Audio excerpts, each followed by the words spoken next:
차가운 도시의 불빛이 통유리창 너머로 아스라이 흩어지고 있었다. 권지우는 최고급 펜트하우스의 소파에 깊숙이 몸을 묻은 채 손에 든 위스키 잔을 천천히 흔들었다. 얼음이 부딪히는 맑은 소리만이 값비싼 정적을 깨뜨렸다. 그의 머릿속은 곧 있을 정략 결혼과 선진그룹의 미래가 걸린 거대한 프로젝트에 대한 상념으로 복잡하게 얽혀 있었다. 모든 것이 계획대로 정해진 수순대로 흘러가는 삶은 그에게 숨 막히는 감옥과도 같았다. 그는 더 이상 이 갑갑함을 견딜 수 없다는 듯 자리에서 일어났다. 정해진 운명의 궤도를 단 하룻밤이라도 벗어나고 싶다는 충동이 그를 사로잡았다. 지우는 재킷을 걸치고 아무에게도 행선지를 알리지 않은 채 집을 나섰다.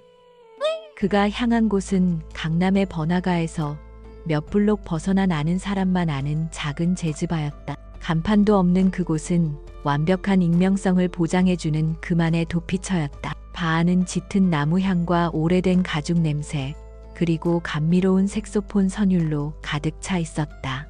조명은 최소한으로 줄여 사람들의 얼굴을 그림자 속에 감춰주었고, 오직 무대 위의 연주자만이 스포트라이트를 받고 있었다.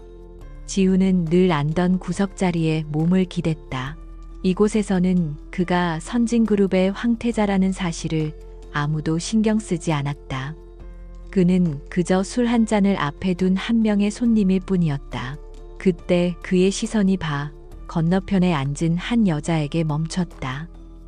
어둠 속에서도 유난히 고든 자세와 차분한 분위기가 주위의 소란스러움과 뚜렷한 대조를 이루었다. 그녀는 와인잔을 든 채 조용히 무대를 응시하고 있었지만 그 모습에서는 쉽게 범접할 수 없는 기품과 지성이 느껴졌다.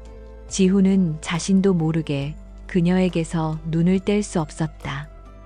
그녀의 존재 자체가 이 공간의 모든 것을 압도하는 듯했다. 무대 위 연주가 한 차례 끝나고 박수 소리가 잦아들었을 때 여자가 고개를 돌리다 지훈과 눈이 마주쳤다. 어둠 속에서도 그녀의 눈빛은 놀랄 만큼 깊고 명료했다. 보통의 여자들이라면 당황하거나 시선을 피했을 테지만 그녀는 오히려 희미한 미소를 지으며 가볍게 목례를 건넸다. 그 도발적이면서도 담담한 태도에 지우는 심장이 가볍게 내려앉는 것을 느꼈다. 그는 잠시 망설이다 자리에서 일어나 그녀의 테이블로 향했다. 실례가 안 된다면 잠시 합석해도 되겠습니까? 지훈의 목소리는 평소의 냉정함 대신 약간의 긴장감이 묻어 있었다. 여자는 그를 잠시 올려다보더니 고갯짓으로 맞은편 의자를 가리켰다. 허락의 의미였다. 그는 자리에 앉아 같은 위스키를 주문했다. 두 사람 사이에는 잠시 침묵이 흘렀지만 그것은 어색함이 아닌 묘한 탐색의 시간이었다. 둘은 서로의 이름도 직업도 묻지 않았다. 음악을 좋아하시나 봅니다. 이곳의 선곡은 꽤 까다로운 취향을 가진 분들을 위한 것인데 먼저 침묵을 깬 것은 여자였다. 그녀의 목소리는 나직했지만 사람을 집중시키는 힘이 있었다. 까다로운 취향이라기보다는 진짜를 알아볼 뿐입니다. 저 무대 위의 연주처럼 가식이 섞이지 않은 순수한 열정 같은 것 말이죠. 지우는 자신도 모르게 속마음을 털어놓았다. 평소라면 절대 하지 않았을 말이었다. 여자는 흥미롭다는 듯 지훈을 바라보았다. 가식이 없는 순수한 열정이라 요즘 세상에서 가장 찾아보기 힘든 것 중 하나겠군요. 특히 모든 것이 계산과 이익으로 돌아가는 비즈니스 세계에서는 더욱 그렇죠.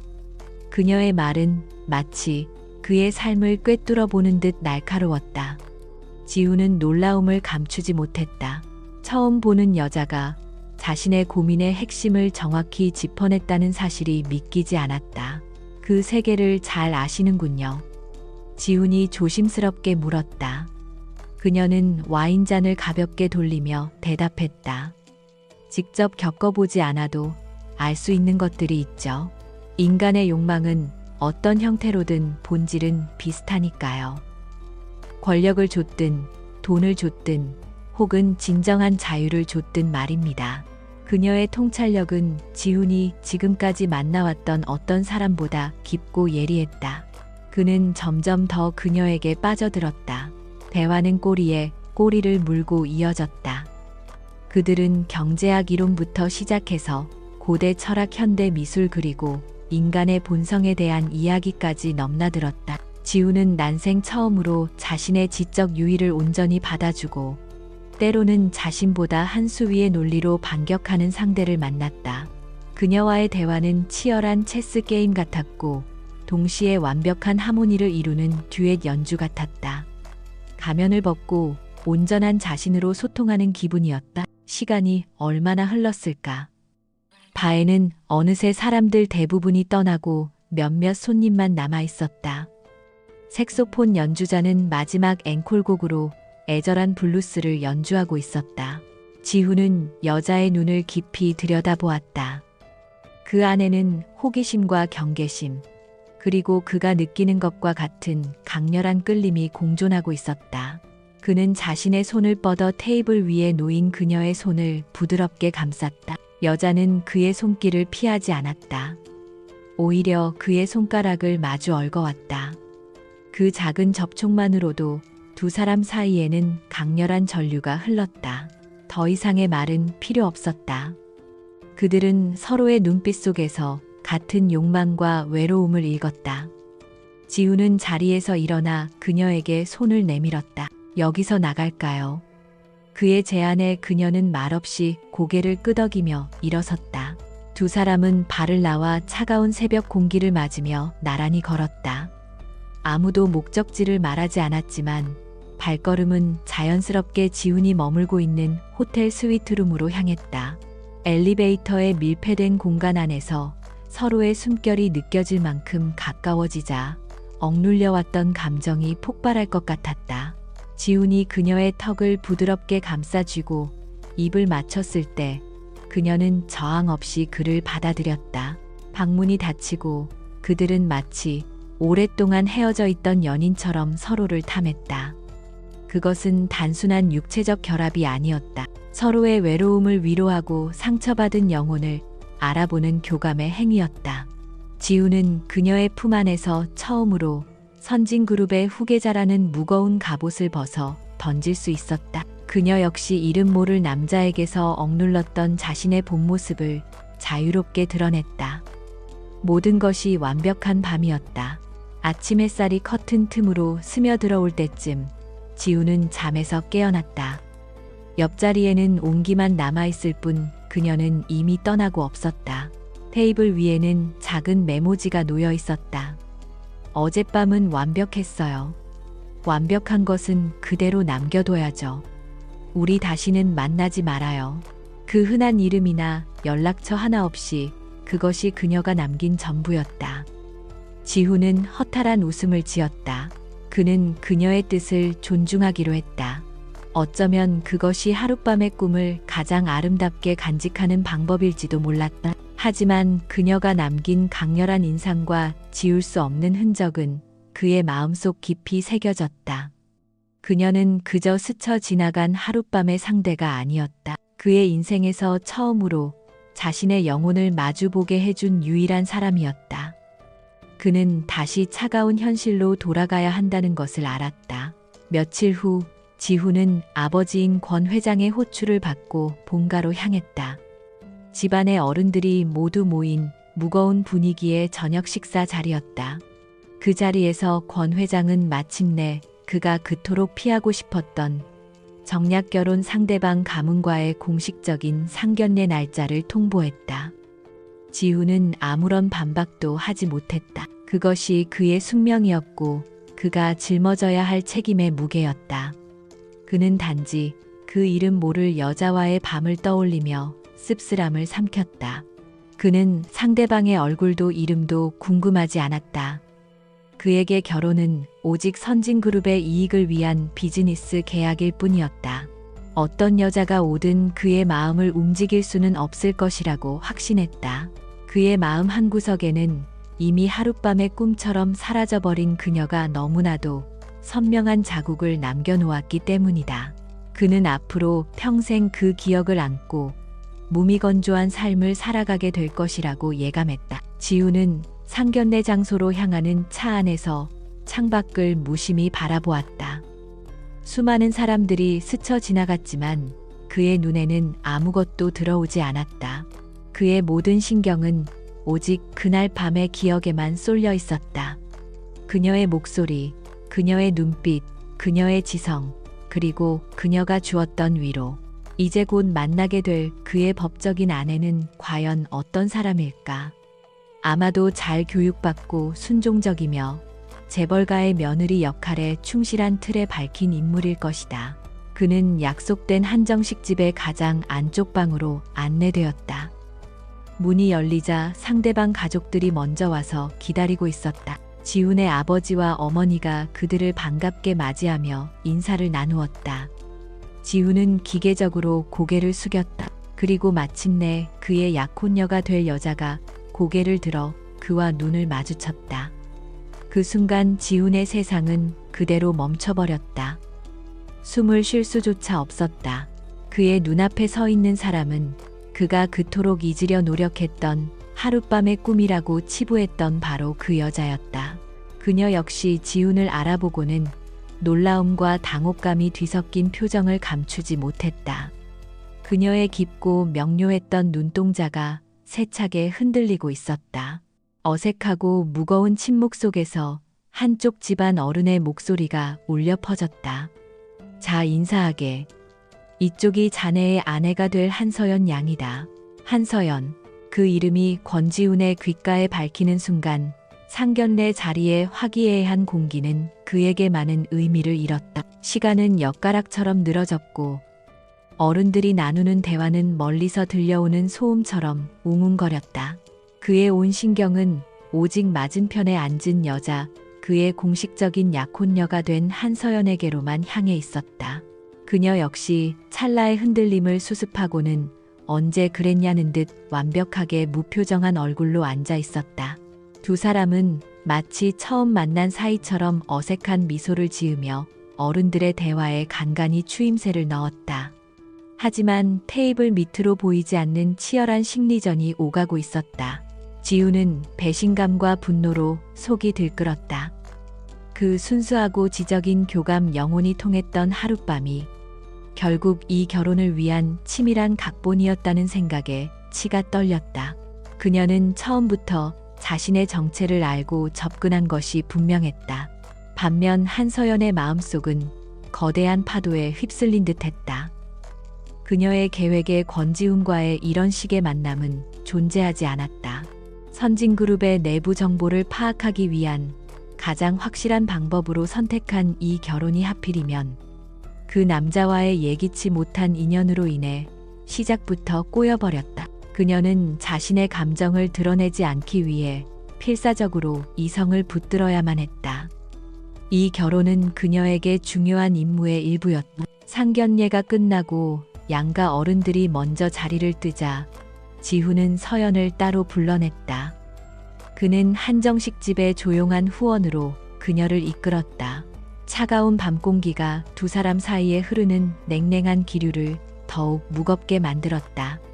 지훈은 더 이상 분노를 억누르지 않고 차가운 목소리로 입을 열었다. 대단하군. 정말 대단한 연기력이었어. 그날 밤 그 재즈바에서부터 전부 계획이었나? 서연은 그의 날 선 비난에도 눈 하나 깜짝하지 않았다.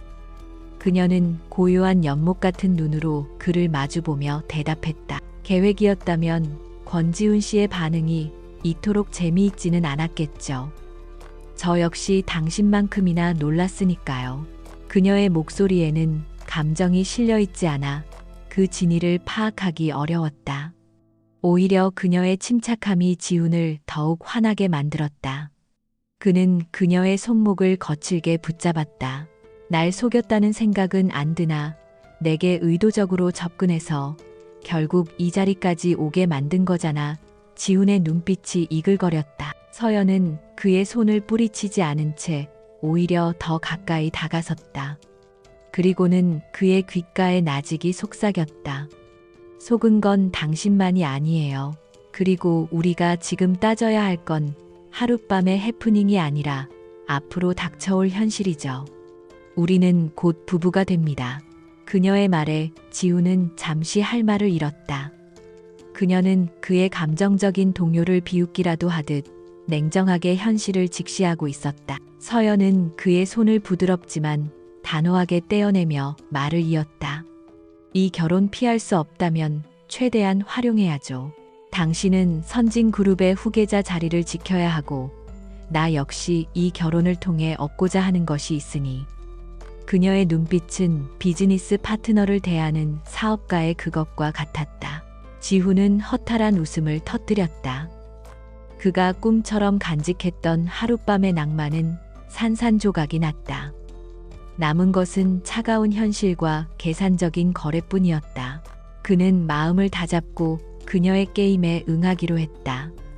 좋아, 원하는 게 뭔지는 모르겠지만 우리 사이에 어떤 기대도 하지 않는 게 좋을 거야.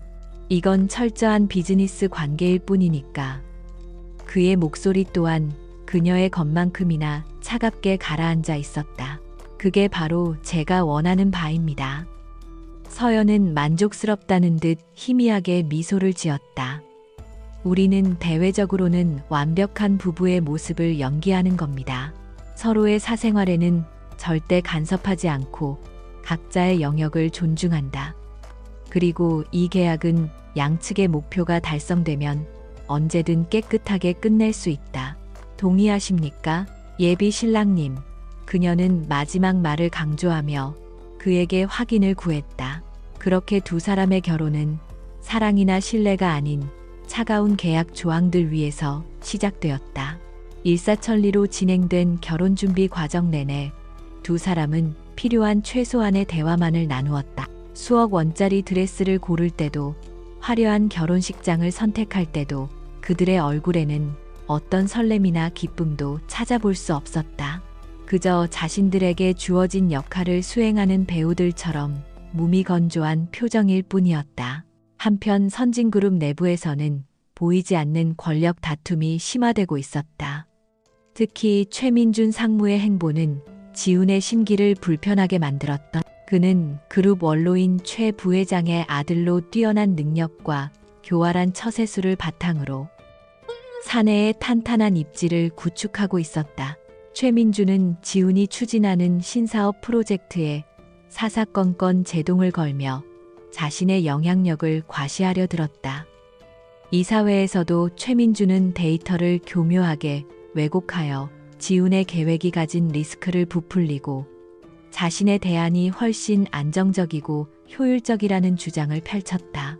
지훈은 그의 주장에 논리적 허점이 있다는 것을 알았지만 결혼 문제로 심란한 탓에 예전처럼 날카롭게 반박하지 못했다. 그 순간의 망설임은 최민준에게는 기회였고 다른 이사들에게는 지훈의 리더십에 대한 의구심을 품게 만드는 계기가 되었다. 지훈은 최민준의 야심을 경계했지만 그가 구체적으로 어떤 위협이 될 것인지에 대해서는 아직 심각하게 생각하지 않았다. 지금 그의 머릿속은 온통 한서연이라는 여자로 가득 차 있었다. 그녀의 진짜 목적은 무엇일까?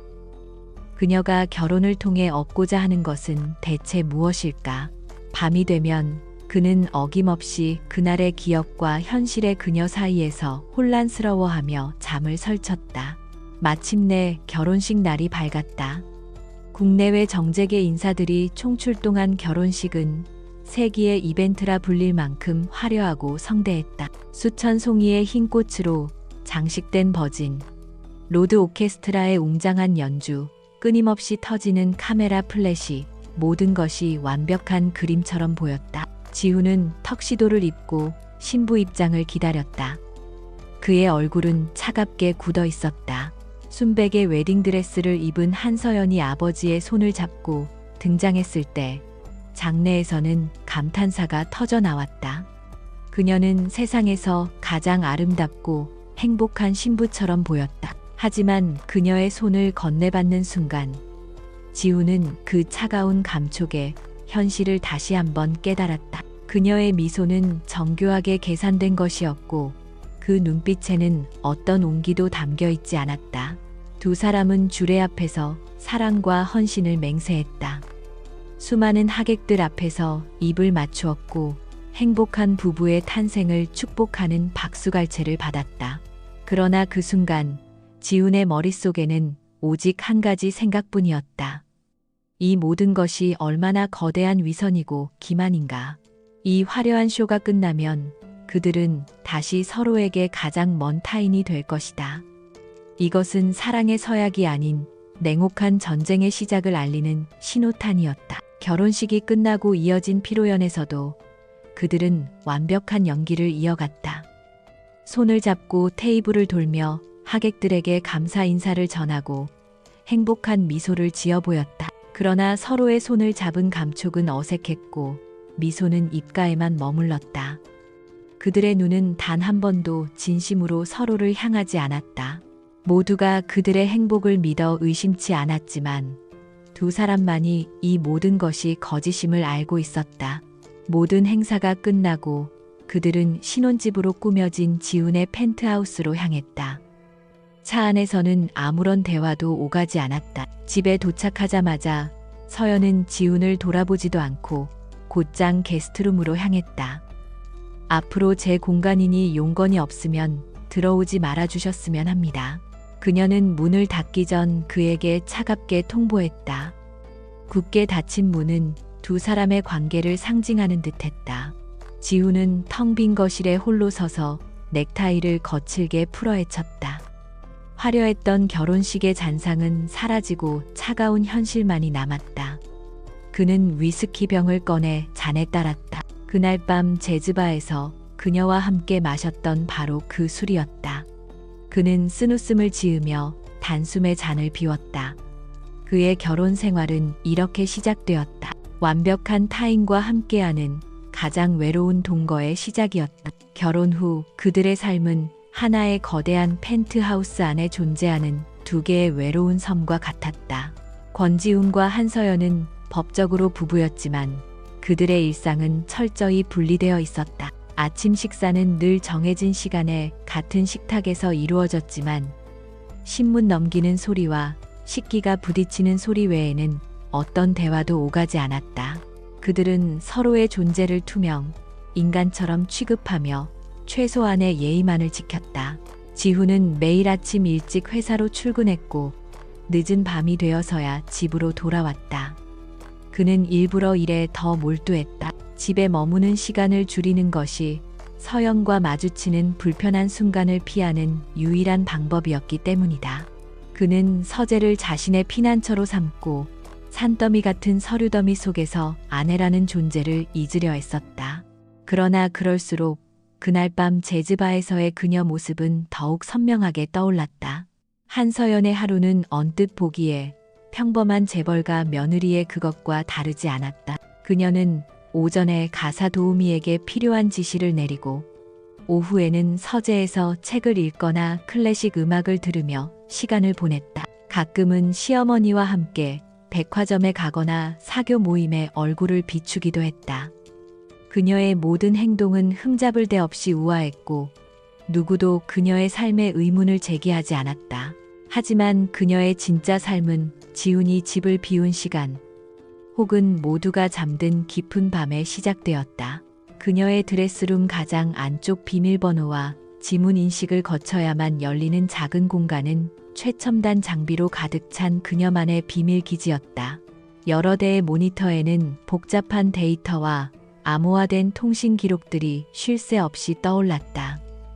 그녀는 한서연이라는 이름을 지우고 냉철한 위기 분석 전문가로 돌아갔다. 그녀의 임무는 선진그룹 내부의 정보, 유출자를 색출하는 것이었다. 최근 몇 달간 그룹의 핵심 프로젝트 정보가 경쟁사로 넘어가 막대한 손실을 입는 사건이 연이어 발생했다.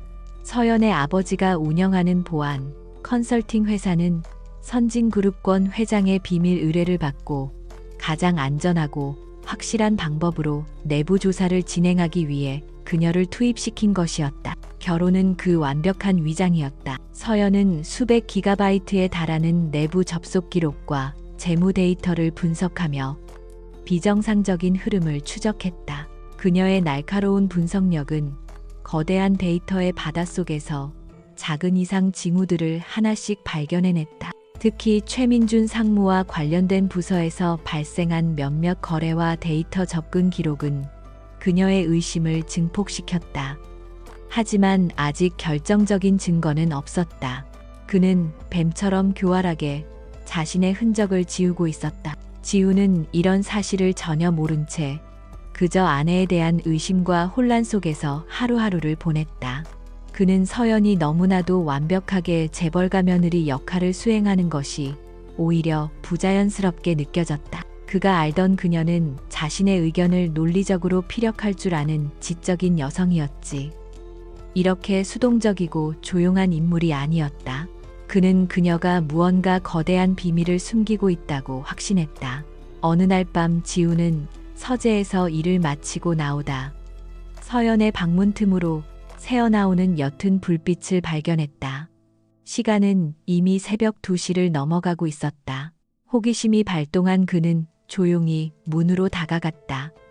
안에서는 무언가에 집중한 듯 빠른 키보드 타이핑 소리가 희미하게 들려왔다. 다음 날 아침 지우는 식탁에서 아무렇지 않게 물었다. 어젯밤 늦게까지 잠을 안 잔 것 같던데 무슨 일 있었소? 서연은 태연하게 커피잔을 내려놓으며 대답했다. 아, 읽던 책이 재미있어서요. 시간을 미처 확인하지 못했네요. 그녀의 대답은 너무나도 평온해서 의심할 여지가 없어 보였다. 하지만 지우는 그녀의 눈빛에서 찰나의 흔들림을 놓치지 않았다. 그는 그녀가 거짓말을 하고 있다는 것을 직감했다. 그날 이후로 그는 서연의 일거수일투족을 더욱 유심히 관찰하기 시작했다. 주말이 되자 그들은 권 회장의 부름을 받고 본가 저녁 식사에 참석해야만 했다. 차를 타고 가는 내내 두 사람 사이에는 침묵만이 흘렀다. 하지만 본가에 도착하자마자 그들은 약속이라도 한 듯이 다정한 부부로 돌변했다. 지우는 서연의 허리를 감쌌고 서연은 그의 팔짱을 끼며 자연스럽게 미소를 지었다. 그들의 완벽한 연기에 가족들은 모두 흡족해했다. 식사 자리에서 권 회장은 최근 회사의 실적이 좋지 않다며 은근히 지훈을 압박했다. 최 상무는 이번에도 좋은 실적을 냈다더구나. 너도 분발해야지. 결혼도 했으니 이제 좀 더 안정감을 갖고 일에 집중하도록 해라. 아버지의 말은 칭찬을 빙자한 질책이었다. 지우는 묵묵히 고개를 숙였지만 최민준과 비교당했다는 사실에 자존심이 상했다. 집으로 돌아오는 길 차 안의 공기는 이전보다 훨씬 더 차가웠다. 지훈은 자신도 모르게 퉁명스러운 목소리로 서연에게 말했다. 오늘 연기 아주 훌륭했소. 다들 우리가 정말 사랑하는 줄 알겠더군. 그의 말에는 비아냥거림이 가득했다.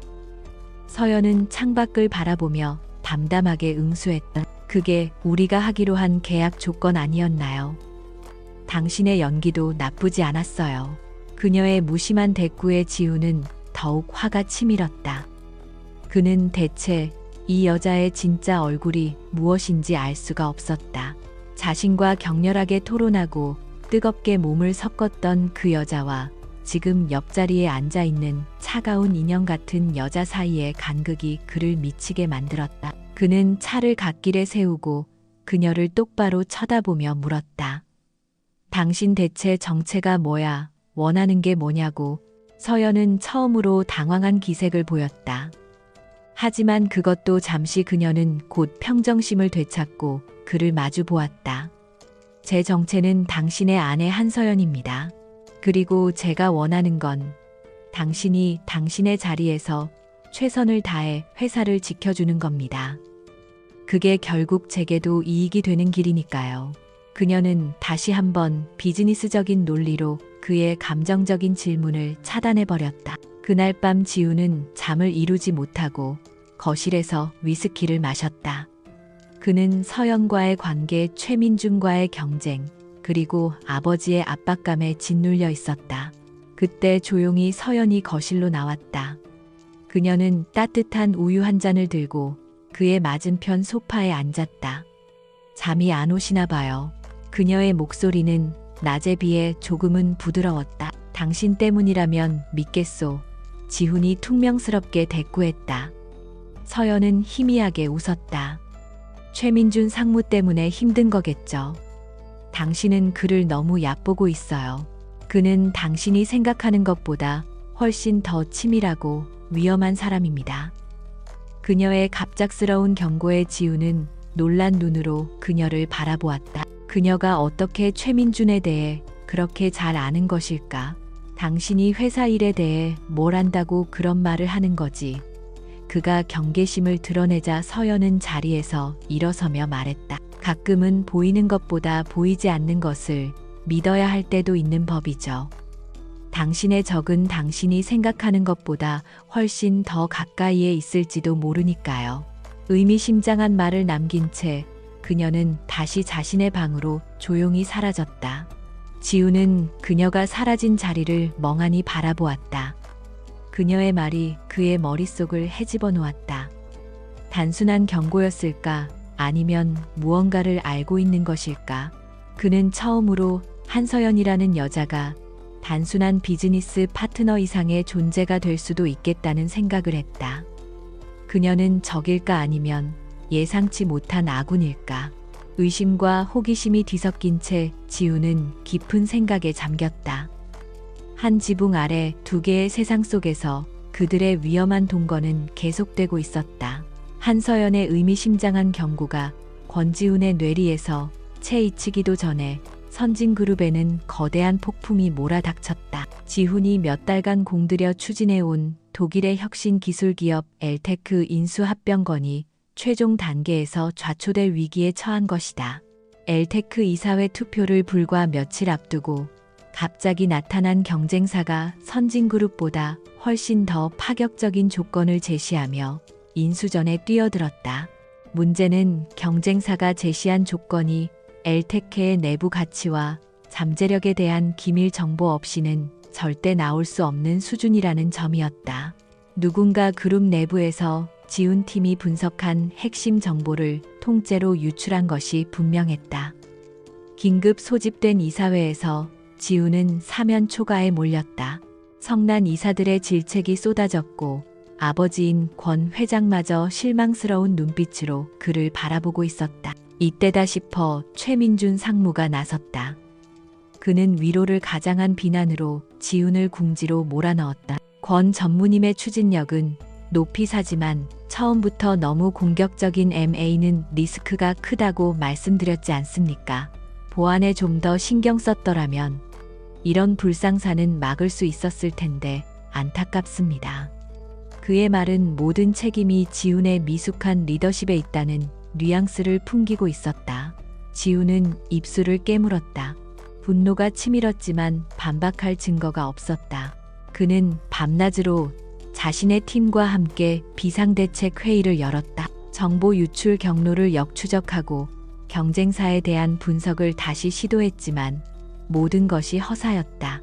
내부의 적은 꼬리를 완벽하게 감추었고 시간은 속절없이 흘러가고 있었다. 그는 패배의 쓴맛을 삼켜야 할지도 모른다는 절망감에 휩싸였다. 그날 밤도 지훈은 녹초가 된 몸을 이끌고 펜트하우스로 돌아왔다. 거실은 어두웠고 서연은 이미 자신의 방으로 들어간 듯했다. 그는 텅 빈 공간의 감도는 정적이 마치 자신의 실패를 조롱하는 것 같아 견딜 수 없었다. 서재로 들어가 위스키를 따르려던 그의 눈에 거실 테이블 위에 놓인 경제 신문 하나가 들어왔다. 서연이 보고 난 것을 깜빡 잊고 두고 간 모양이었다. 무심코 신문을 집어들려던 그의 손이 멈칫했다. 유럽판 국제 경제지 한 귀퉁이에 아주 작은 단신 기사가 실려 있었다. 내용은 리히텐슈타인의 본사를 둔 한 페이퍼 컴퍼니의 비정상적인 자금 흐름에 대한 의혹을 제기하는 것이었다. 그리고 그 기사 속 회사 이름 아르겐툼 벤처스 옆에는 누군가 역계 펜으로 동그라미를 쳐놓은 흔적이 남아 있었다. 지우는 순간 온몸에 소름이 돋는 것을 느꼈다. 이것이 과연 우연일까 아니면 한서연이 자신에게 보내는 무언의 메시지일까? 그녀는 최민준을 조심하라고 경고했었다.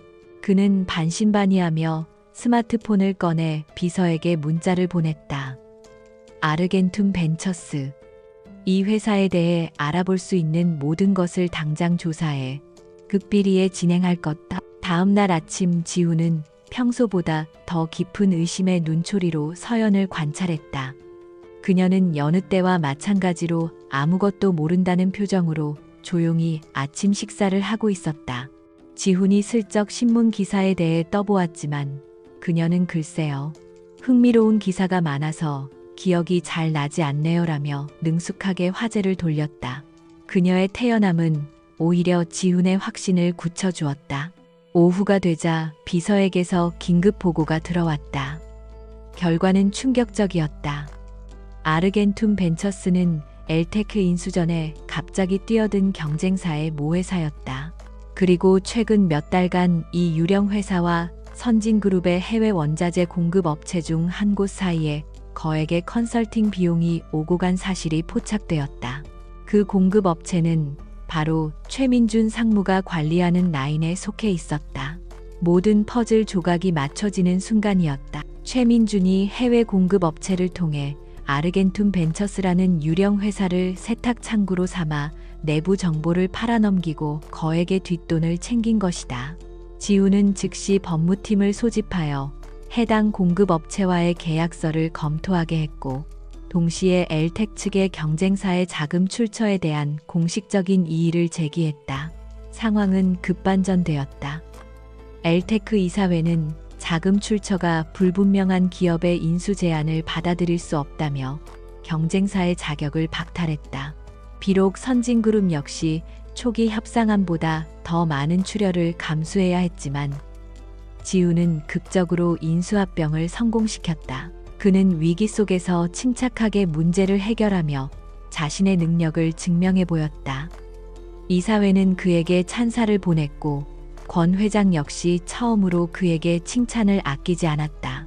최민주는 이사회에서 태어난 척 지훈의 성공을 축하했지만 그의 눈빛은 서늘하게 가라앉아 있었다. 완벽하다고 생각했던 자신의 계획이 어떻게 틀어졌는지 도무지 알 수 없었기 때문이다.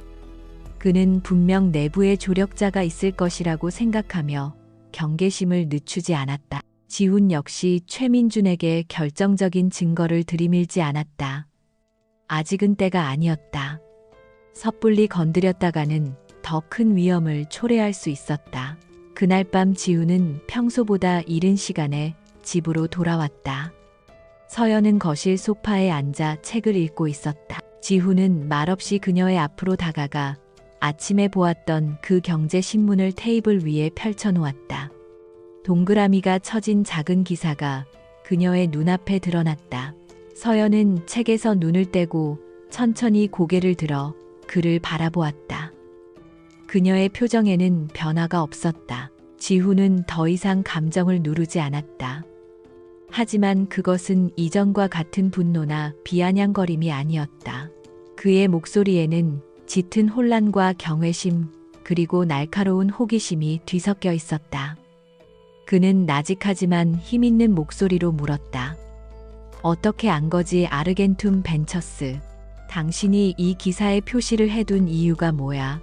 서연은 잠시 그를 말없이 응시했다. 그녀의 깊은 눈동자 속에서 수만 가지 생각이 스쳐 지나가는 듯했다. 그녀가 마침내 입을 열었다. 우연히 읽은 기사일 뿐이라고 말하면 믿지 않으시겠죠. 그녀의 목소리는 여전히 평온했지만 그 안에는 미묘한 긴장감이 흐르고 있었다. 그것은 사실상의 시인이었다. 우연 세상에 그런 우연은 없어. 지훈은 테이블을 짚으며 그녀에게 몸을 숙였다. 두 사람의 얼굴이 위험할 정도로 가까워졌다. 그는 그날 밤 재즈바에서 느꼈던 그녀의 지적인 아우라를 다시 한번 느낄 수 있었다. 냉정한 아내의 가면 뒤에 숨어있던 진짜 그녀의 모습이 조금씩 드러나고 있었다. 이제 그만 말해주시지. 당신 대체 누구야? 그의 집요한 추궁에 서연은 시선을 피하지 않았다. 오히려 그녀는 희미한 미소를 지어 보였다. 그것은 조롱도 체념도 아닌 새로운 관계의 시작을 알리는 듯한 복잡 미묘한 미소였다. 제가 누구인지는 중요하지 않아요. 중요한 건 우리의 적이 같다는 사실이죠. 권지훈 씨.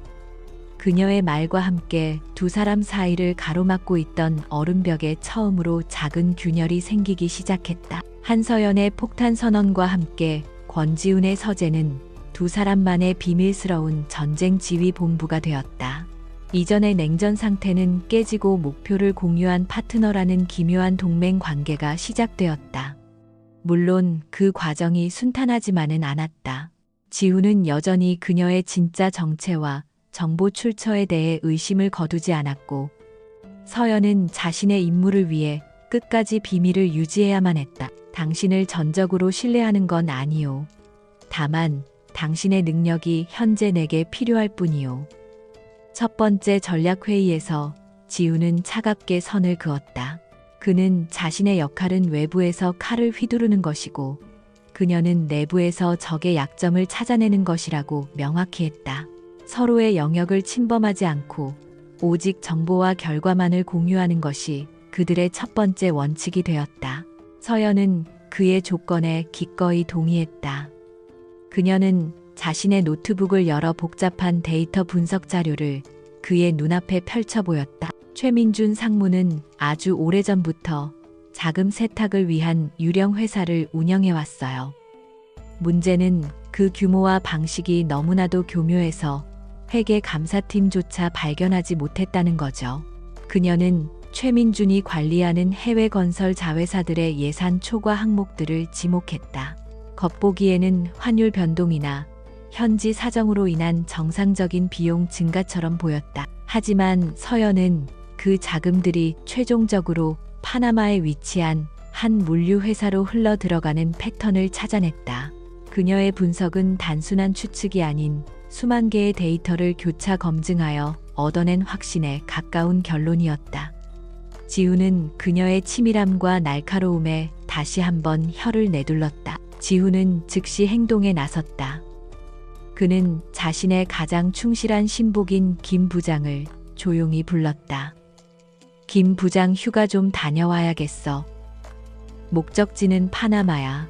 이건 공식적인 출장이 아니니 절대 회사에 알려져서는 안 되네. 그는 서연이 지목한 물류회사의 주소를 김 부장에게 넘기며 그곳의 실체를 파악해 오라는 비밀 지령을 내렸다. 이제 공은 최민준에게로 넘어갔다. 그는 엘테크 인수 실패 이후 권지훈의 주변을 맴도는 불길한 기운을 감지하고 있었다. 자신의 완벽한 계획에 균열을 낸 미지의 존재에 대한 불안감이 그를 옥죄었다. 그는 자신의 정보망을 총동원하여 지훈의 최근 행적을 샅샅이 뒤졌고 마침내 그의 아내인 한서연이라는 변수를 발견하게 되었다. 최민준은 처음에는 그녀를 그저 집안 좋은 화초 같은 여자라고 생각했다. 하지만 그녀가 결혼 후 보여준 행보는 그의 예상을 벗어났다.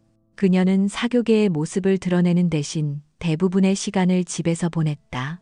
그리고 권지훈이 엘텍 건을 해결하기 직전 서연의 개인 계좌에서 유럽판 국제경제지를 정기 구독한 기록을 발견했다.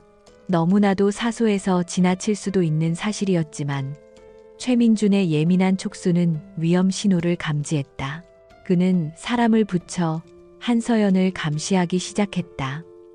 동시에 자신의 돈 세탁 창구인 파나마의 물류회사에도 연락을 취해 모든 기록을 파기하고 잠적하라는 지시를 내렸다. 하지만 김 부장의 행동이 한 발 더 빨랐다.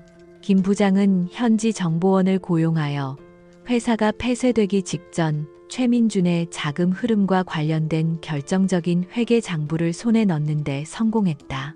그날 밤 펜트하우스의 서재에는 늦은 시간까지 불이 켜져 있었다. 지훈은 김 부장이 보내온 장부 사본을 검토하며 분노를 금치 못했다.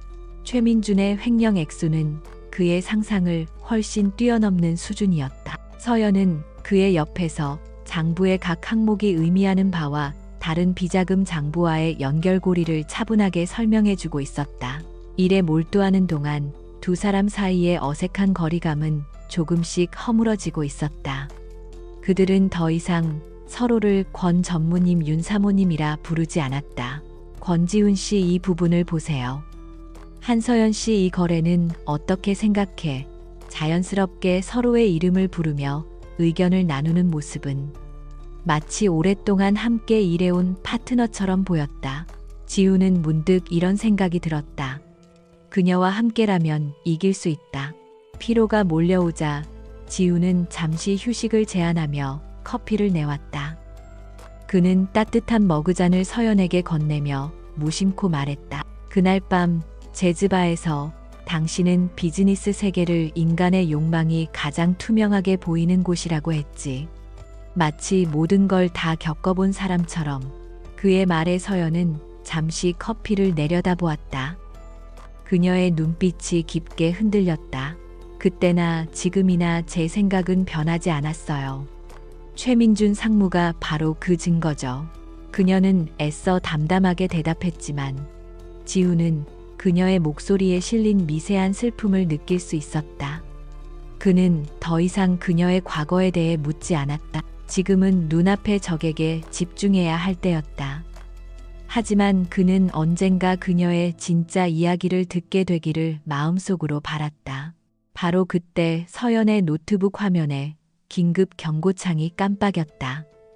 그녀가 구축해 놓은 보안 시스템에 외부로부터의 해킹 시도가 감지된 것이었다. 침입자는 고도로 훈련된 전문가로 그녀의 방화벽을 뚫기 위해 집요하게 공격을 퍼붓고 있었다.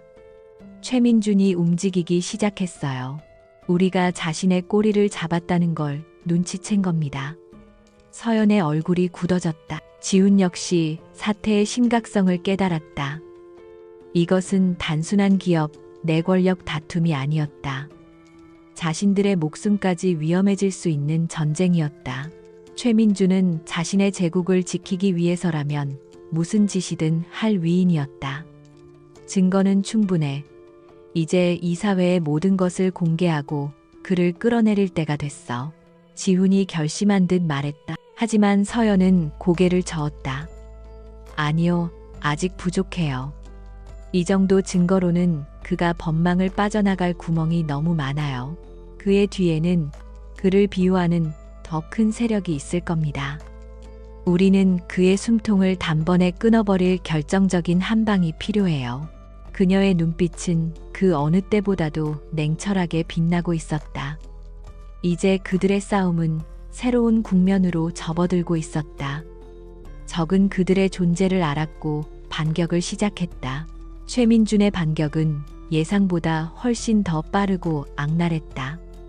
자신들의 비자금 경로가 발각되었다는 사실을 깨달은 그는 더 이상 뒤를 돌아보지 않았다. 그는 권지훈을 사회적으로 완전히 매장시키고 동시에 배후에 있을지 모를 조력자까지 제거하기 위한 마지막 도박을 준비했다. 그의 계획은 선진그룹의 연례 주주총회가 열리는 날 모든 것을 끝내버리는 것이었다. 주주총회 며칠 전 한서연은 자신을 따라붙는 의심스러운 검은색 세단을 감지했다. 최민준이 자신을 미행하고 있다는 것을 직감한 그녀는 당황하지 않고 오히려 이를 역이용하기로 마음먹었다.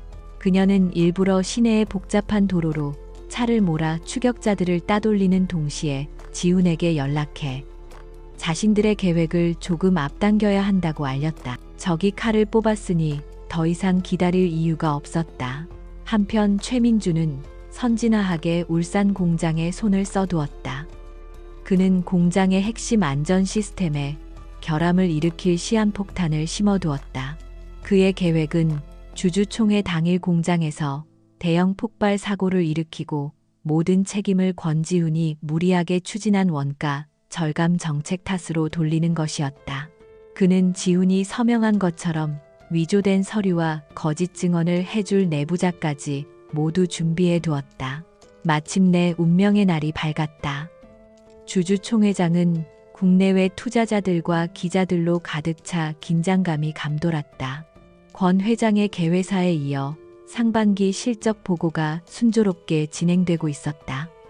권지훈은 연단 아래에서 담담한 표정으로 앉아 있었지만 그의 손에는 미세한 땀이 배어 나왔다.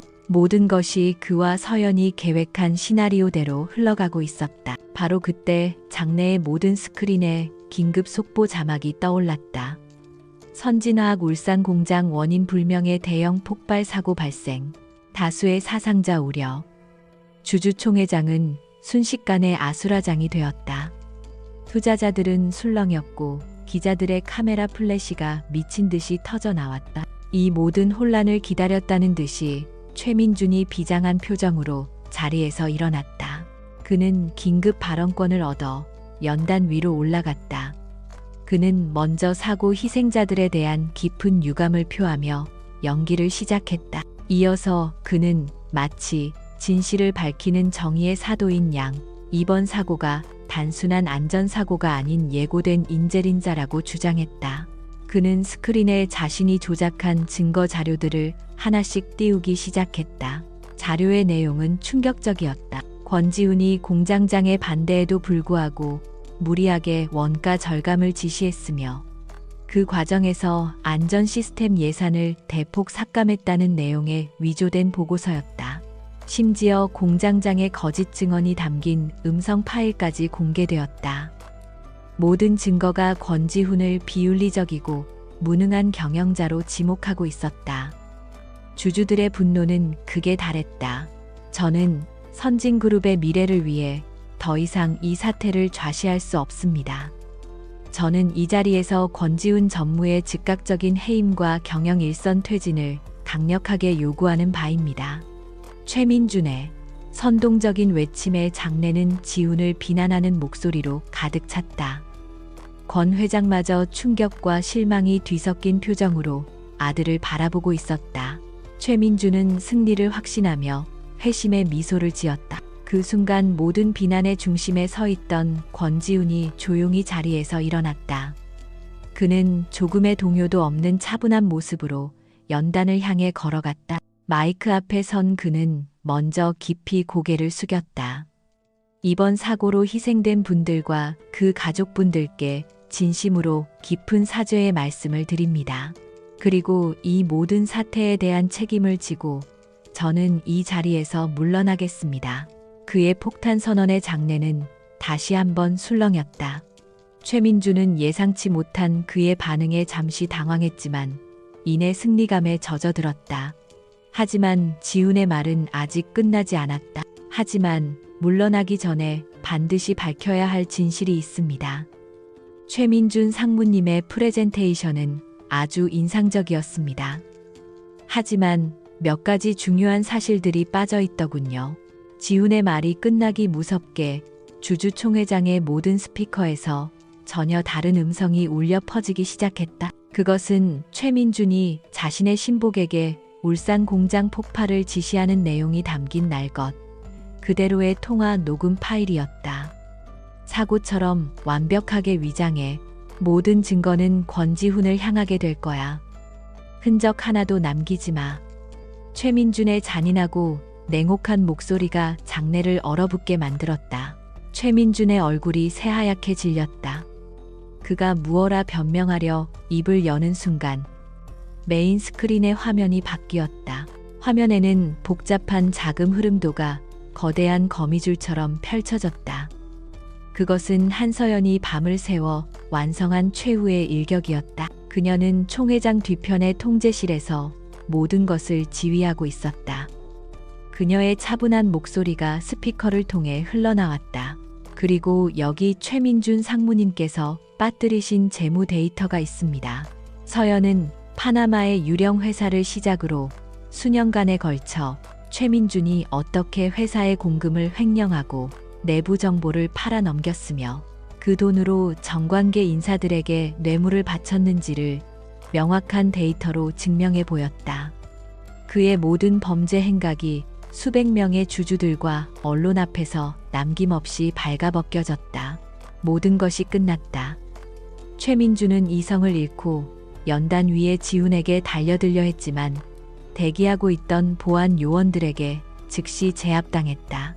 바로 그때 주주총회장의 문이 열리고 검찰 수사관들이 들이닥쳤다.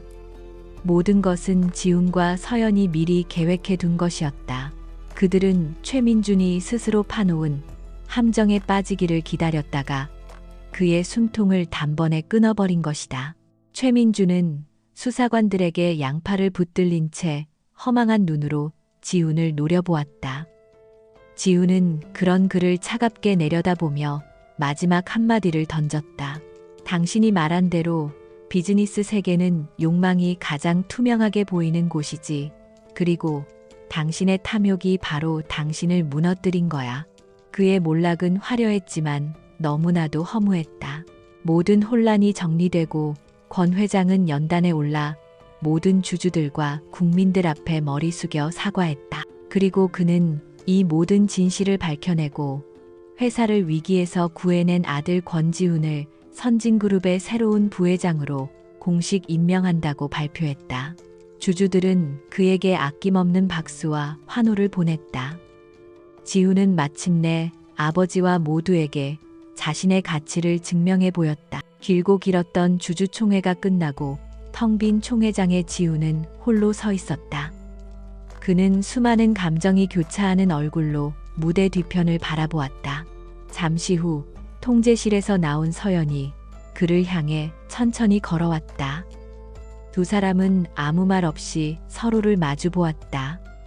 치열했던 전쟁은 끝났다. 이제 그들에게는 또 다른 어쩌면 더 어려운 숙제가 남아 있었다. 바로 그들 자신의 관계에 대한 것이었다. 주주총회의 광풍이 휩쓸고 지나간 자리는 고요했다. 권지훈은 선진그룹을 구한 영웅이 되었고 그의 이름 앞에는 부회장이라는 새로운 직함이 붙었다. 세상은 그의 승리를 축하했지만 정작 그의 마음은 텅 빈 총회장처럼 공허했다. 가장 치열했던 전쟁은 끝났지만 그는 아직 자신의 평화를 찾지 못했기 때문이었다. 그 평화는 바로 그의 곁에 서 있는 여자 한서연과의 관계에 달려 있었다. 두 사람은 아무 말 없이 차를 타고 펜트하우스로 돌아왔다. 한때는 차가운 감옥처럼 느껴졌던 그 공간의 공기가 오늘은 어쩐지 다르게 느껴졌다.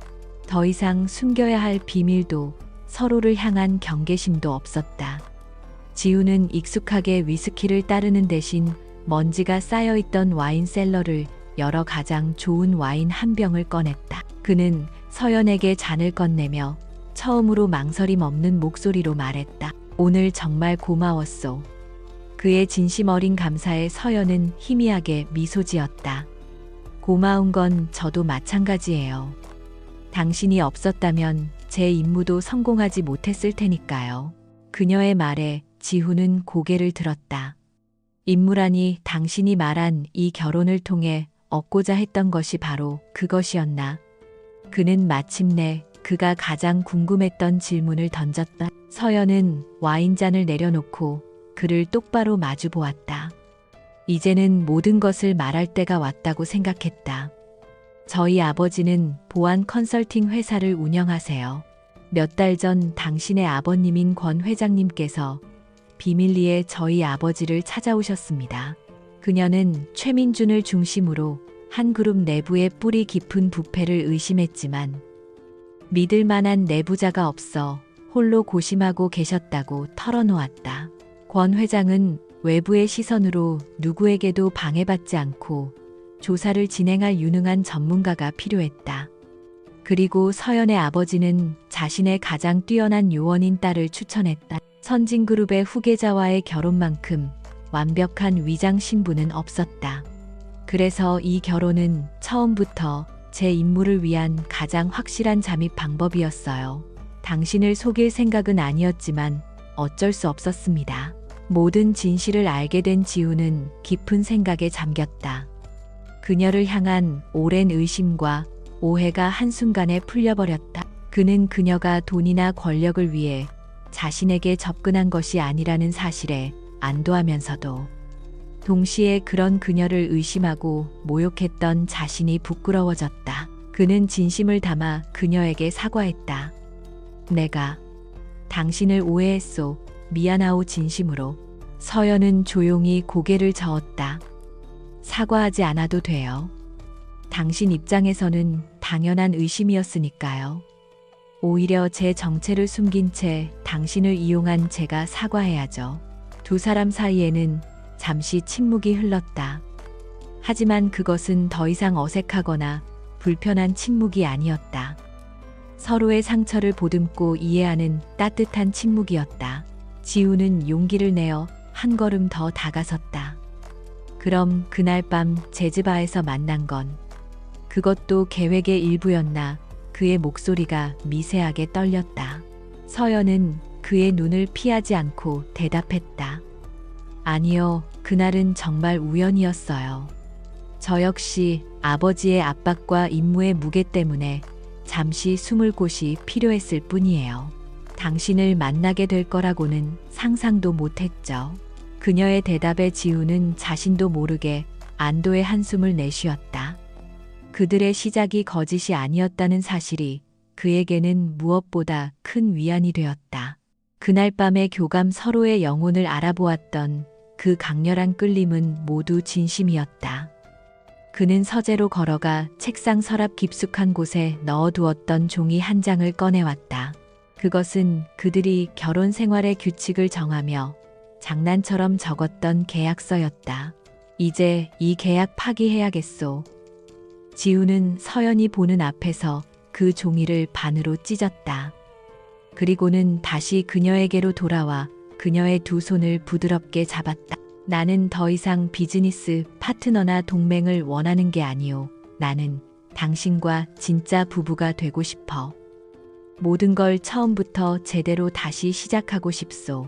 그의 눈빛은 그 어느 때보다도 진지하고 간절했다. 그는 그녀에게 진짜 데이트를 신청했다. 레스토랑을 예약하고 영화를 보고 함께 공원을 산책하는 평범한 연인들이 하는 모든 것들을 함께하고 싶다고 말했다. 그는 완벽한 타인으로 시작했던 이 관계를 이제는 세상에서 가장 가까운 사이로 만들고 싶었다. 모든 선택은 이제 서연에게 달려 있었다. 그녀의 임무는 끝났고 그녀는 언제든 자유롭게 떠날 수 있었다. 서연은 오랫동안 말이 없었다. 그녀는 지훈의 손을 잡은 채 복잡한 감정이 담긴 눈으로 그를 바라보았다. 그녀 역시 임무를 위해 시작한 이 관계 속에서 자신도 모르게 그에게 깊이 빠져들었음을 부정할 수 없었다. 그의 고뇌를 보았고 그의 용기를 보았으며 그의 진심을 보았다. 그녀는 더 이상 임무라는 가면 뒤에 자신의 감정을 숨기고 싶지 않았다. 마침내 그녀의 입가에 아름다운 미소가 피어올랐다. 그가 처음 재즈바에서 보았던 그리고 그토록 그리워했던 바로 그 미소였다. 좋아요, 권지훈 씨. 당신의 제안 받아들이죠. 그녀는 장난스럽게 덧붙였다. 그런데 우리의 첫 번째 데이트는 어디로 할 생각인가요? 부회장님, 그녀의 대답에 지훈의 얼굴에도 환한 웃음꽃이 피어났다.